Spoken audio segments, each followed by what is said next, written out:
Good morning, Clyde Park Church of the Nazarene. This is Pastor Ryan with you again, just here with our daily reflection. This is from Psalm 53. The psalmist writes, "Fools say in their hearts, there is no God. They are corrupt. They commit abominable acts. There is no one who does good. God looks down from heaven on humankind to see if there are any who are wise, who seek after God. They have all fallen away.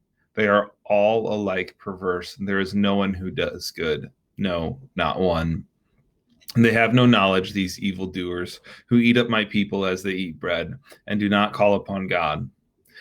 There they shall be great in great terror, and terror such as has not been. For God will scatter the bones of the ungodly. They will be put to shame, for God has rejected them.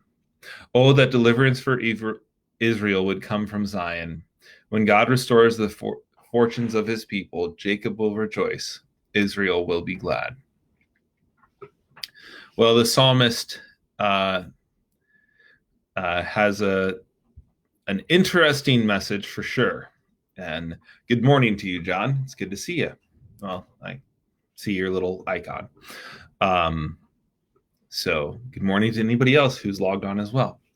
But the psalmist says some stuff that could be kind of offensive to some. They have all fallen away. They are all alike perverse. The Christians have long known this. Paul, and I think it's Romans 3:23, says that all have sinned and all fall short of the glory of God. What's interesting about the psalm is it's not just saying all have sinned as in a past tense, but it says that there is no one who does good, no, not one. This is a phrase that gets picked up by Jesus, who says, "Why do you call me good? There is no one good but the Father who is in heaven." And we probably don't like the idea of thinking that we are not good. We probably want to think of ourselves as good.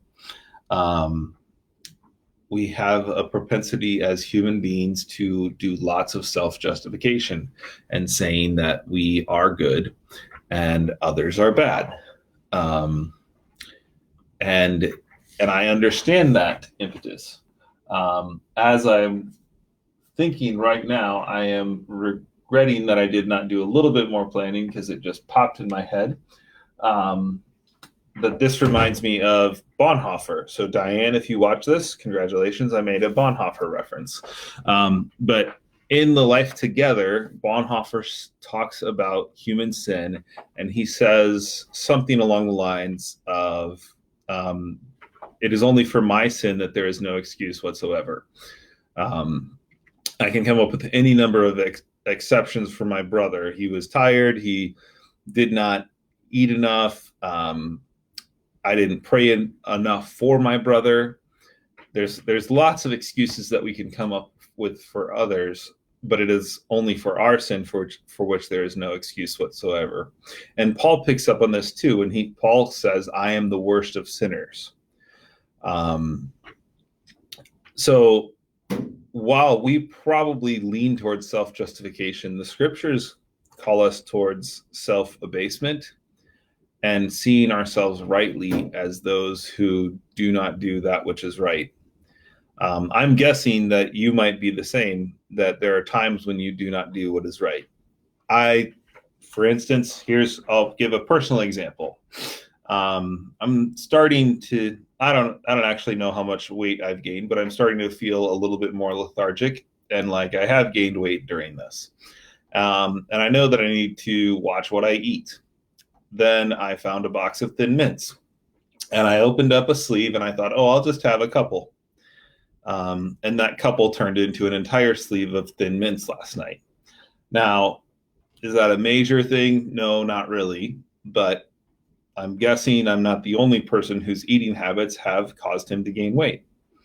Am I doing what is right by my body in that? No, I'm not. Is it a minor thing? Sure. But if we were to be rigorous with ourselves every day, I'm sure we could find places where we are not doing what is right.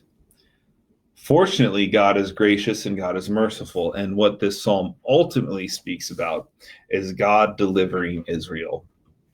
And I think that is a message that we need to hear. Good morning, Diane. I don't know if you're starting from the beginning or if you just signed on, but I did make a Bonhoeffer reference just for you.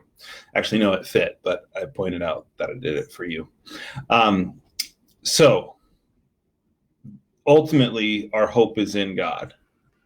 Ultimately, deliverance will come. And I think that's a message that we might need to hear right now, even though we are all guilty and we all have a propensity to do that which is not right.